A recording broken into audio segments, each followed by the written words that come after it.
کہ پنکھڑی گلاب کی سی زیادہ خوبصورت ہے محبوب کے ہونٹوں سے. جی میری بات سمجھ رہے ہیں نا؟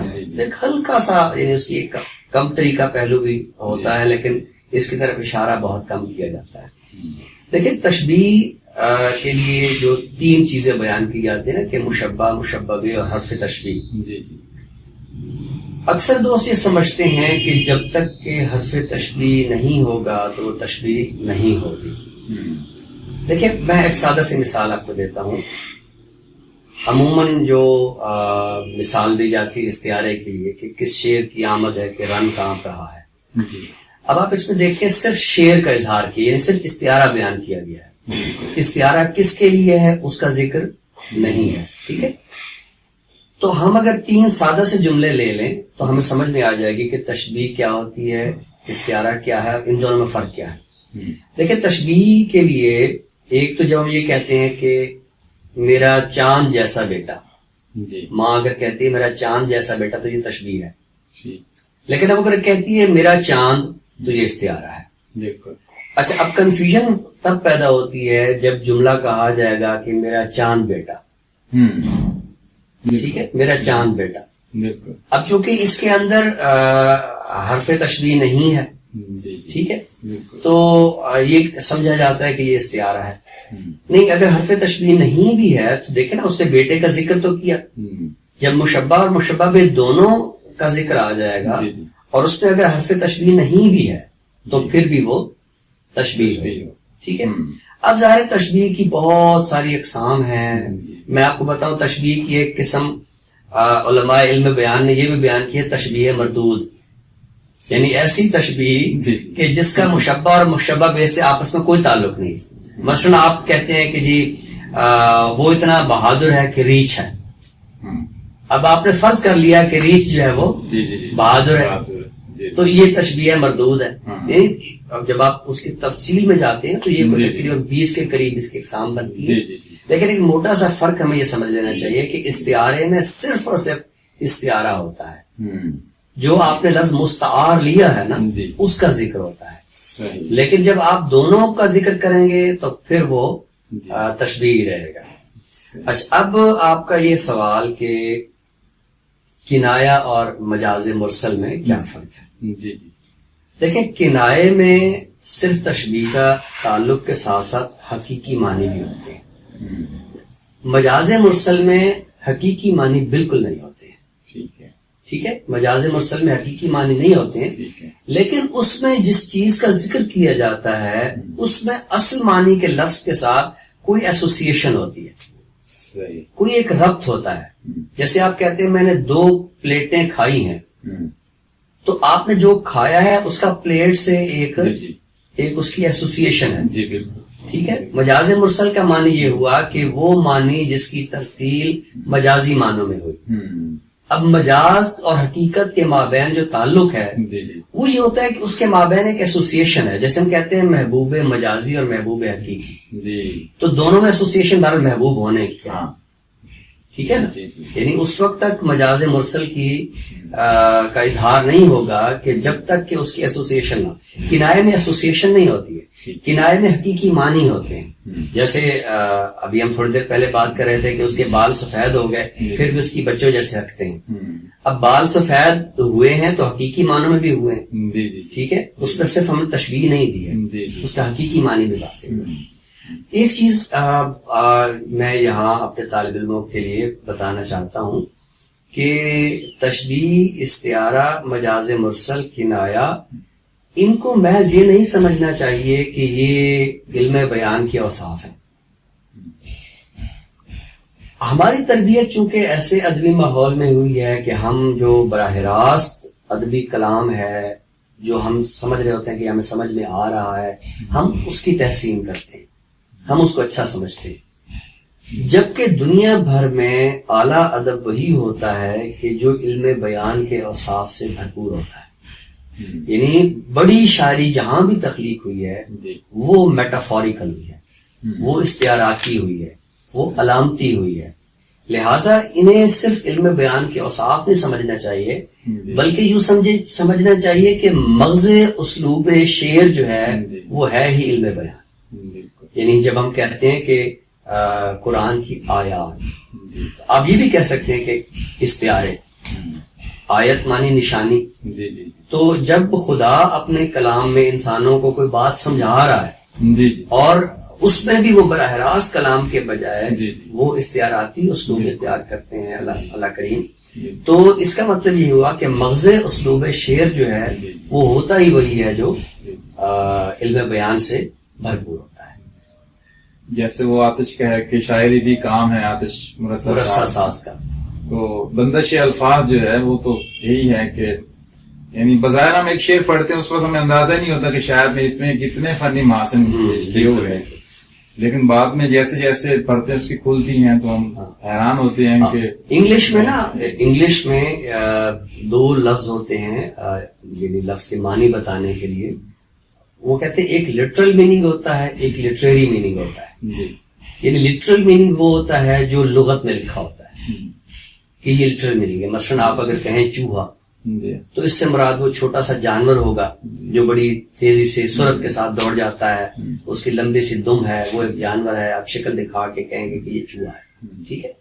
لیکن جب شعر کے اندر یہ لفظ آئے گا تو ہو سکتا ہے کہ وہاں شاعر ان انسانوں کا ذکر کر رہا ہو کہ جنہیں معاشرے میں کوئی اہمیت نہیں دی جاتی ہے، وہ گندگی اور غلاظت میں رہنے پر مجبور ہیں. آپ نے تو فیض پہ کام کیا ہے، تو جب وہ کتے کا ذکر کرتا ہے تو وہ نظم بالکل ایسا نہیں ہے کہ وہ کتوں پر ہے. وہ نظم کتوں پر نہیں ہے، بلکہ وہ ان معاشرے کے مجبور مقہور لوگوں پر ہے کہ جنہیں مجبور کر دیا گیا ہے کہ وہ کتوں جیسی زندگی گزاریں. ٹھیک ہے. اچھا، فیض کی اسی نظم کو جاوید انور جب آگے بڑھاتے ہیں تو وہ کہتے ہیں بھونک اے خارج شدہ حیوان بھونک، بھونک ان کے واسطے جو بھونک بھی سکتے ہیں. اب یہاں جو ہے یہ استعارہ دوہرا ہو گیا، یعنی ایک تو کتے کا استعارہ ہو گیا، ایک جو بھونکنا ہے. اب آپ یہ دیکھیے کہ وہ بھونکنا جو ہے بظاہر ایک ایسا عمل ہے جس کو ہم پسند نہیں کرتے، ٹھیک ہے.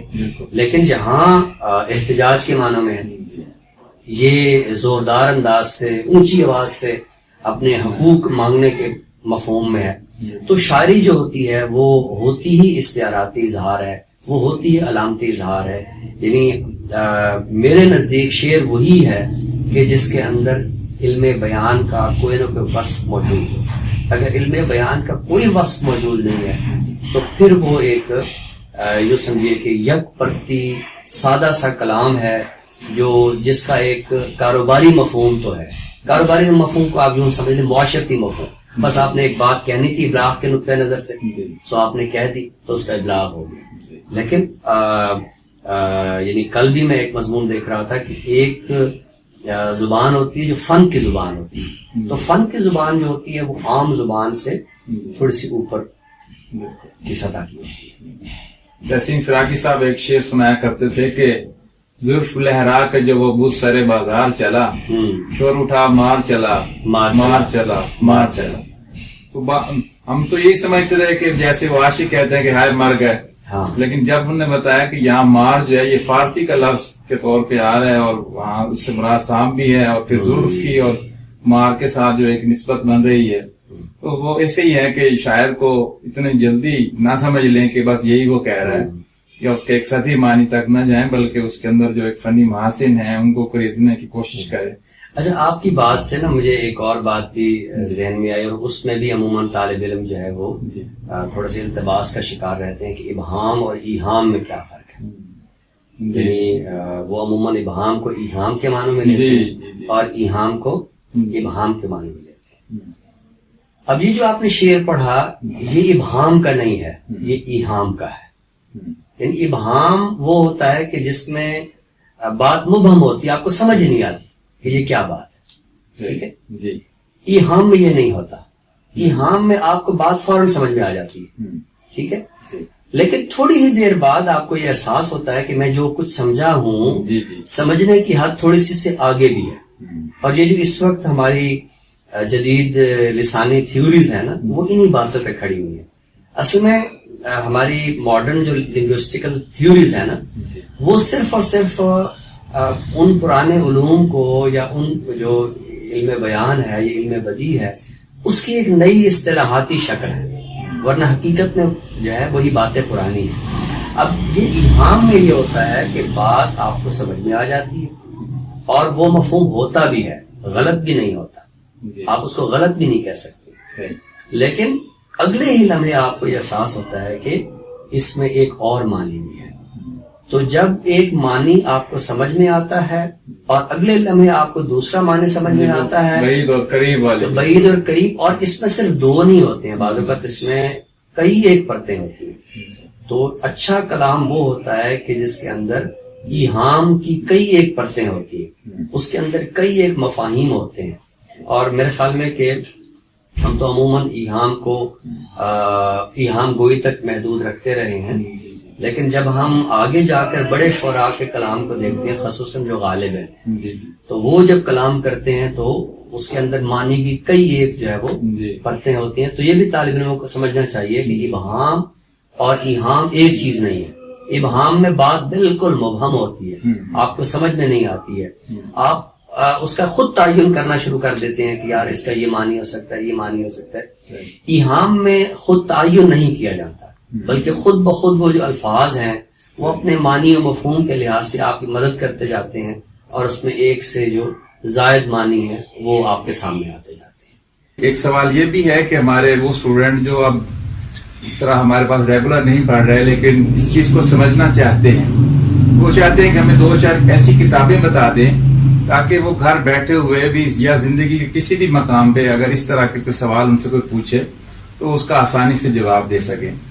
1-2 کتابیں تو میرے ذہن میں ہیں، جیسے نجم الغنی کی کتاب ہے بحر الفصاحت، یا عابد علی عابد کی کتاب ہے البیان اور البدیع۔ تو لیکن یہ بحر الفصاحت تو خاصی لمبی جلدوں میں ہے، تو اس کے علاوہ بھی 2-4 اگر کتابیں آپ کے ذہن میں ہو تو وہ ذرا بتا دیں۔ اس میں دیکھیں وہ کتابیں جو ہمارے ہاں اصطلاحات پہ لکھی گئی ہیں، ظاہر ہے یہ بھی چونکہ ایک اعتبار سے ادبی اصطلاحات ہی ہوتی ہیں، جیسے مثلا کشاف تنقیدی اصطلاحات ہے، تو اس کے اندر جہاں دیگر اصطلاحات ہیں وہاں یہ بھی موجود ہے، ٹھیک ہے۔ لیکن بطور خاص اگر آپ مجھ سے یہ سوال کر رہے ہیں علم بلاغت کے حوالے سے، تو یہ 2-3 کتابیں اس وقت میرے سامنے ہیں، میں ان کی تصویر بھی طالب علموں کو دکھا سکتا ہوں۔ ایک تو یہ میرے پاس بہت ہی پرانی سی کتاب ہے مخزن بلاغت، یہ مولانا سعید الدین شیرکوٹی صاحب کی یہ لکھی ہوئی کتاب ہے۔ ہم 80s میں جب ٹیلی ویژن دیکھا کرتے تھے تو مولانا صاحب سے ہمارا تعارف جو تھا وہ ایک عالم دین کے طور پر تھا، اور لیکن یہ کتاب اس میں تشبیہ، استعارہ اور علم بدیع کے جتنی بھی اصطلاحات ہیں تو ان کی جو ہے وہ تعریف دی گئی ہے، اور اس میں ایک بہت خوبصورت بات یہ ہے کہ جتنی بھی یہ اصطلاحات اردو میں ہیں تو نیچے ان کی جو انگریزی ان کا متبادل ہے وہ بھی دیا گیا ہے۔ تو اگر وہ طالب علم یہ دیکھنا چاہتے ہیں کہ صنعت تضاد کو انگریزی میں کیا کہتے ہیں، صنعت سیاقت الاداد کو کیا کہتے ہیں، یا علم بیان میں تشبیہ کو انگریزی میں کیا کہتے ہیں، استعارہ اس کی انگریزی کیا ہوتی ہے، تو یہ ایک چھوٹی سی کتاب ہے مخزن بلاغت۔ یہ میں سمجھتا ہوں کہ علم بلاغت کو سمجھنے کی جو انتہائی بنیادی کتابیں ہیں یہ ان میں سے ایک ہے۔ پھر یہ ایک اور کتاب میرے پاس درس بلاغت کے نام سے ہے، یہ ہمسائے ملک بھارت کی وہاں سے چھپی ہے، اور اس کے جو مرتب ہیں وہ شمس الرحمان فاروقی صاحب ہیں، اور شمس الرحمان فاروقی صاحب نے شروع میں یہ وضاحت کی ہے کہ بلاغت کیا ہوتی ہے، لیکن اس کے بعد جو مضامین ہیں وہ بھی بیشتر تو خیر شمس الرحمان فاروقی صاحب کے اپنے ہیں، لیکن اس میں ڈاکٹر صادق اور شمیم احمد اور انوار رضوی اور اس جیسے جو بڑے ہمارے لکھنے والے ہیں یا علم شعر کو سمجھنے والے ہیں ان کے مضامین ہیں۔ درس بلاغت یہ میں اپنے طالب علموں کو دکھا سکتا ہوں۔ ایک اور کتاب جو یہیں فیصل آبادی سے شائع ہوئی ہے، کتاب بہت پرانی ہے لیکن یہ ایڈٹ کی گئی ہے حدائق البلاغت کے نام سے۔ یہ حدائق البلاغت جو ہے بنیادی طور پر یہ اس کے مصنف شمس الدین فقیر ہیں، جبکہ مترجم جو ہے یہ امام بخش صاحبائی ہیں، اور اسے اپنے مقدمے اور کچھ حواشی کے ساتھ جو ہے ہمارے پروفیسر صاحب ہیں ڈاکٹر مزمل، انہوں نے اس کو مرتب کیا ہے. تو یہ میں سمجھتا ہوں کہ اگر یہ 3 کتابیں طالب علموں کے پاس ہوں تو وہ علم بلاغت کو بڑی تفصیل کے ساتھ جو ہے وہ سمجھ سکتے ہیں. میں یہی چاہتا ہوں کہ جب بچے مجھ سے پوچھتے ہیں کہ سر یہ ہمیں کیسے سمجھ آئے گا، میں نے انہیں یہ عرض کیا ہے کہ مشق اس کی آپ زیادہ سے زیادہ کریں. آپ روزانہ کی بنیاد پر 8-10 شعر پڑھیں اور پھر ان کے اندر سے آپ کوشش کریں کہ 4-5 فنی محاسن اس طرح کے، خاص طور پہ جو آج کل وہ پولیس سروس کمیشن کی تیاری کر رہے ہیں، تو اس حوالے سے اس تناظر میں دیکھیں کہ یہ آپ نے بڑی اچھی بات کی مشق والی نا. اصل میں جو سبجیکٹس ہوتے ہیں وہ بظاہر ان میں ایک بودھ ہوتا ہے، لیکن بباطن ان کے اندر کم و بیش جو عوامل ہوتے ہیں سیکھنے کے یا مراحل ہوتے ہیں وہی ہوتے ہیں. تو جیسے میتھمیٹکس میں آپ کو سمجھ تو آ جاتا ہے کہ 2 × 2 4 ہوتے ہیں، اور 4 کو 4 سے ملٹیپلائی کریں تو 16 ہوتا ہے، اور 16 سے 2 نفی کریں تو 14 بنتے ہیں. لیکن میتھمیٹکس سے جہاں تک نہیں ہے، آپ اس کی جب مسلسل مشق کرتے ہیں تو پھر آپ کو پتہ چلتا ہے کہ یہ کوئی بھی سوال جب مجھے کرنا ہوگا تو وہ کیسے ہوگا. تو یہ جو علم بیان ہے یا علم بدیع ہے، یا وہ طالب علم جو بطور خاص پھر اردو میں بہت آگے سیکھنا چاہتے، علم عروض ہے، تو یہ ساری جو ہے یہ بالکل یعنی ریاضی کی سطح پہ جیسے مشق کی جاتی ہے. تو ایسے جب تک طالب علم ان کی مشق نہیں کریں گے تو ان کو یہ جو ہے یہ سمجھ میں نہیں آئے گی. یعنی چند شعر مسلسل یاد کر لینے سے، چند مثالیں ذہن میں رکھ لینے سے تو یہ یاد نہیں. جو بھی ذہن میں آپ کے شعر آتا ہے، جیسے لے چلا جان میری روح کے جانا تیرا، ایسے آنے سے تو بہتر تھا نہ آنا تیرا، تو فوراً اس میں دیکھیں کہ اب داغ کا شعر ہے تو اتنا سادہ تو نہیں ہو سکتا، کچھ نہ کچھ اس میں فنی محاسن ضرور ہوں گے. یا تم آئے ہو نہ شب انتظار گزری ہے، تلاش میں اثر بار بار گزری ہے، اس میں آپ رعایتیں ڈھونڈیں، امراۃ النظیر ڈھونڈیں. اور امراۃ النظیر اور رعایت اللفظی سے مجھے یاد آیا کہ یہ بھی بچے ہم سے پوچھتے ہیں کہ سر یہ بہت باریک چیز ہے کہ ہم نے ایک شعر پڑھا، پتا پتا بوٹا بوٹا حال ہمارا جانے ہے، جانے نہ جانے گل ہی نہ جانے باغ تو سارا جانے. اب اس میں رعایت لفظی ہے یا امراۃ النظیر ہے، تو یہ فرق کرنے میں بھی بعض اوقات بچوں کو پریشانی ہوتی ہے. تو دیکھیں اس کی نا میں آپ کو سادہ سے مثال دوں کہ ہم بچپن میں ہمیں جو فرق پڑھایا جاتا تھا نا کہ یہ گیس ہے، یہ مائع ہے، یہ ٹھوس ہے. جی ٹھیک ہے. تو گیس جو ہے وہ جب اس کو انتہا درجے پر ٹھنڈا کر لیا جاتا ہے وہ پانی بن جاتی ہے، اسی پانی کو اور ٹھنڈا کر لیا جائے تو برف بن جاتی ہے. یعنی وہی چیز جو ہے وہ گیس ہے، وہی چیز مائع ہے، وہی چیز ٹھوس ہے. ٹھیک ہے. اسی طرح آپ دودھ کو جما لیں تو وہ دہی بن جاتا ہے. صحیح ہے. لیکن اب دودھ اور دہی میں فرق بھی ہے اور وہ بنیاد طور پر ایک چیز کی ہے. اچھا، یہ جو ہماری صنائع شعری ہوتی ہیں یا علم بیان کی جو اوصاف ہیں، ان میں کسی حد تک فرق ہوتا ہے اور بہت حد تک یہ ایک چیز ہوتی ہے. مثلاً رعایت لفظی وہی ہے جس کو آپ تلازمہ کہتے ہیں، ایک لفظ کی رعایت سے دوسرا لفظ لے آنا، تو یہ وہی تلازمہ بھی ہو جاتا ہے. اب سوال یہ کہ رعایت لفظی اور امراۃ النظیر میں کیا فرق ہے. تو جب رعایت لفظی میں رعایتیں بہت زیادہ ہو جاتی ہیں تو وہ امراۃ النظیر بن جاتی ہے. یعنی ایک لفظ کی رعایت سے جب آپ دوسرا لفظ لائیں گے تو آپ اسے امراۃ النظیر نہیں کہہ سکتے. یہ ایک لفظ کی رعایت سے دوسری یہ رعایت لفظی ہے. لیکن یہی رعایت لفظی جب ایک پورے سسٹم کے تحت اس کے اندر، جیسے مثلا چمن کا لفظ ہے تو اس کی رعایت سے آپ پھول کا لفظ لے آئیے، آپ ہوا کا لفظ لے آئیے، آپ پتے کا لفظ لے آئیے. جب آپ بہت سارے الفاظ کو ایک جگہ جمع کر لیتے ہیں تو یہ صنعت امراۃ النظیر ہے. لیکن جب صرف ایک لفظ کی رعایت سے دوسرا لفظ ہوگا تو یہ رعایت لفظی ہے. یعنی ان کے اندر ایک اختلاف بھی ہے لیکن کسی حد تک یہ جا کر ایک چیز بھی ہو جاتی ہے. اب بالکل سادہ شعر ہے، ایک سب آگ ایک سب پانی، دید و دل عذاب ہیں دونوں. تو بچے کہتے ہیں سر ہم نے تو اس میں تضاد ہی دیکھا تھا، رعایت تو ہم نے دیکھی نہیں تھی. زراعت دیکھتے ہیں تو وہ کہتے ہیں لف و نشر تو ہم نے اس میں دیکھا ہی نہیں تھا. تو یہ جو ساری چیزیں ہیں یہ مشترک ہوتی ہیں. اور ایک مثال کے لیے میرا خیال ہے ایک شعر کو نہیں، یعنی یہ شعر اس کا نہیں ہوتا بلکہ ایک شعر بھی کئی مثالوں میں استعمال ہو سکتا ہے. اور دیکھیں یہ جو صنائع شعری ہوتے ہیں یہ بعض اوقات بیک وقت ایک ہی شعر کے اندر انہی الفاظ کے ذریعے، یعنی جیسے ابھی آپ نے بتایا کہ صنعت تضاد ہے تو صنعت تضاد موجود ہے. لیکن اسی جگہ یہ صنعت علف و نشر بھی موجود ہے. یعنی بعض اوقات آپ صنعتوں کو الگ نہیں کر سکتے.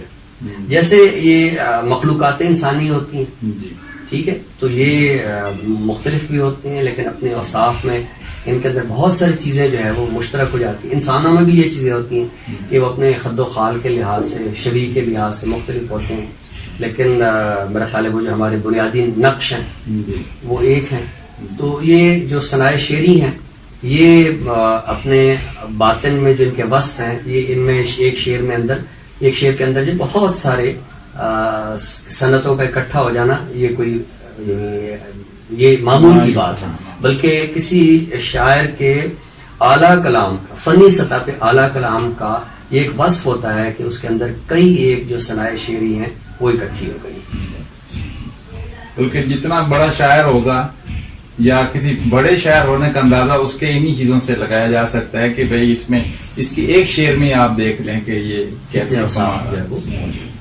ڈاکٹر صاحب بہت شکریہ, آپ نے ہمارے طالب علموں کے لیے وقت نکالا اور یہ کچھ جو ان کے آج کل درپیش مسائل تھے, مشکلات تھیں, پریشانیاں تھیں, ان کو دور کرنے کے لیے بہت سارے قیمتی مشورے بھی دیے, اور وہ جو الجھنیں تھیں, جو تھوڑے سے کنسیپٹ کلیئر نہیں ہو رہے تھے, مجھے امید ہے کہ آپ کے ساتھ یہ جو گفتگو ہوئی ہے اس سے ہمارے بچے یقیناً جو ہے وہ فیض یاب ہوں گے, اور آپ کے لیے اور ہمارے لیے یہ ایک بڑا ایک نیک عمل شمار ہوگا کہ ہمارے بچے جو ہیں ہمارے اس طرح کے لیکچر سے فیض یاب ہو. آپ کی آمد کا بھی شکریہ.